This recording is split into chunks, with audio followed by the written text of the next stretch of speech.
आप देख रहे हैं फानूस टीवी। रुड़की की गंगनहर कोतवाली क्षेत्र के गांव कमेलपुर में 2 दिन पहले हुए पथराव मामले में एक पक्ष ने आज फिर प्रेस कॉन्फ्रेंस कर दूसरे पक्ष द्वारा सोशल मीडिया पर अवैध हथियार लहराने और जान से मारने की धमकी देने के वीडियो मीडिया के समक्ष पेश किए। वहीं वारदात के दौरान पीड़ित परिवार ने बताया कि यदि पुलिस ने जल्द ही आरोपियों पर कड़ी कार्रवाई नहीं की तो वे गाँव से पलायन करने को मजबूर हो जाएंगे, क्योंकि दूसरे पक्ष की तरफ से सोशल मीडिया पर उन लोगों को जान से मारने की धमकी निरंतर मिल रही। हालांकि उनकी ओर से सब सबूतों को पुलिस को भी दे दिया गया है और अभी तक पुलिस की तरफ से आरोपियों के खिलाफ कोई खड़ा कदम नहीं उठाया गया, जिसको लेकर वह लोग घर से बाहर नहीं निकल पा रहे और न ही उनके बच्चे स्कूल तक जा पा रहे हैं।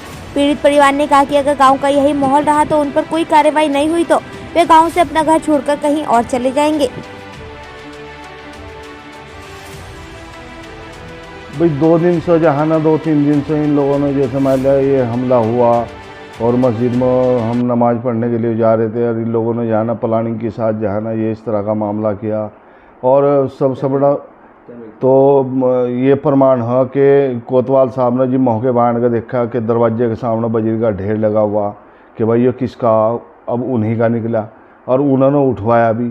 अब मैं अपने आप को जहाँ ना मतलब बिल्कुल कतई ये समझ रहा कि भाई पुलिस जहाँ ना मतलब यहाँ कोई इंतज़ाम किसी तरह का नहीं कर पा रही और ये लोग ऐसे ही खुले घूम रहे, फेसबुक पर वायरल हो रही इनकी मतलब सोशल मीडिया पर जो अवैध हथियार है वो सब जहाँ ना ये दिखा रहे, आमने सामने भी धमकी दी रही। अब मेरे पास ऐसा कोई वो तो है नहीं कि 24 घंटे कैमरे वाला लेकर मैं घूमूं कि भाई मुझे धमकी दी। परिवार मेरा दहशत में आ चुका, परिवार बिल्कुल अनसेफ हो चुका। हमारे साथ जो भी घटना घट गई अब उसका जिम्मेदार कौन होगा?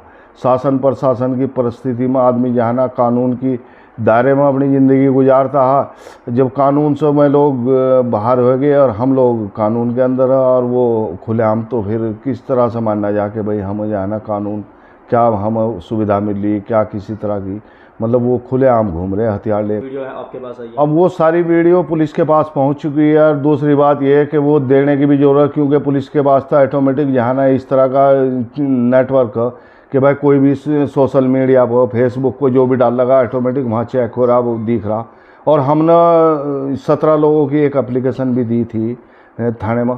और दूसरी बात ये बार बार जो भी वीडियो वायरल हो रही है सारी सब जहाँ हम गंगनहर थाने को दे चुके हैं, जो भी इस तरह से। अब किसी की अब तक कोई गिरफ्तारी नहीं हुई है और हम जहाँ ना बस दहशत में हैं। खेत हमारा जो रोज़गार है वो खेती है।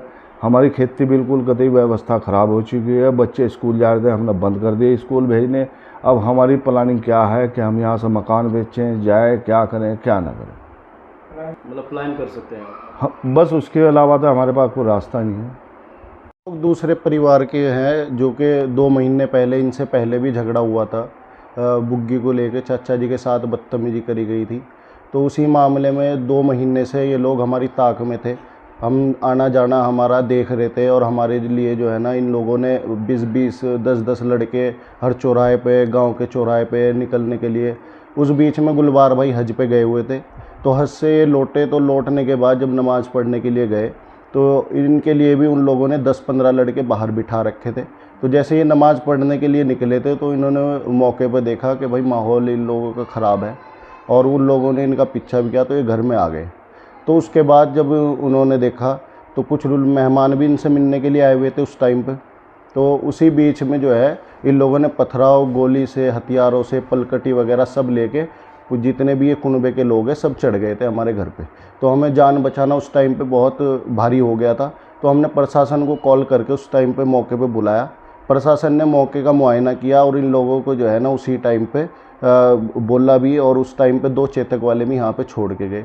कुछ इनकी दादागिरी जो है ना हमारे घर के सामने ही, गेट के बिल्कुल सामने, कोरसेंट की जो ट्रॉली थी बिल्कुल हमारे गेट के सामने उतार दी। वो भी उन्होंने, जो थाना अध्यक्ष जी है उन्होंने मुआयना करके देखा तो वो भी गलत पाया, तो तुरंत उन्होंने उसे उठवाया वहाँ से और उठवा के अपनी ही निगरानी में कैमरे की रिकॉर्डिंग में वो यहाँ से गए। सोशल मीडिया पे तो इन लोगों ने 2 महीने से इतना बुरा हाल कर रखा है। उस बीच में हमने जो है ना, जो यहाँ के हमारे इंस्पेक्टर है हमारे क्षेत्र के, उन्हें भी हमने सब अपनी सोशल मीडिया की जो प्रूफ थे वो भी दिए गए उन्हें। जो हथियार वो दिखा रहे हैं, मारने की धमकी जो दे रहे हैं, किसी के हाथ काटने की, किसी के पैर काटने की, वो सब हमने थाने में भी दिए। 2 महीने से लगातार दे रहे हैं हम। और हमें पता था कि ये लोग ऐसा करेंगे। इसकी जानकारी हम लगातार 2 महीने से थाने में भी दे रहे हैं और यहाँ के जो इंस्पेक्टर साहब हैं उन्हें भी दे रहे हैं। उन सबको इस बात की जानकारी थी, हमने उन्हें हर चीज़ से वाकिफ़ करा रखा है पहले से ही। परिवार 2 महीने से इतनी दहशत में था, सिर्फ गुलबार भाई के आने का इंतज़ार था। ये हज पे गए हुए थे, तो यहाँ से हम लोग पहले ही, मैंने कहा जी यहाँ से तो रहना ही बेकार हो गया गाँव में, तो सिर्फ गुलबार भाई का इंतज़ार था। लेकिन आते ही इन्होंने फिर हमला बोल दिया गुलबार भाई में। कार्रवाई तो पुलिस को करनी चाहिए, इतने ज़्यादा सबूत हमने पुलिस को दे दिए। इतने पहले भी 17 लोग जो मारने के लिए चौराहे पे बैठे थे, उनके भी हमने नाम दिए। और पुलिस को इतने सबूत देने के बाद, इतने जो है ना लोगों के नाम देने के बाद, और मुआयना भी पुलिस करके जा चुकी है, उसके बावजूद भी गिरफ्तारी नहीं होती, तो इनके हौसले और बुलंद हो जाएंगे और ये लोग और अच्छी तरह से हम लोगों पे हमला करेंगे। और हमारे बच्चे भी घर से बाहर नहीं निकल पा रहे, 2 महीने हो गए। हमें पता है कि हम लोग कैसे अपना जो है टाइम यहाँ पे गुजार रहे हैं।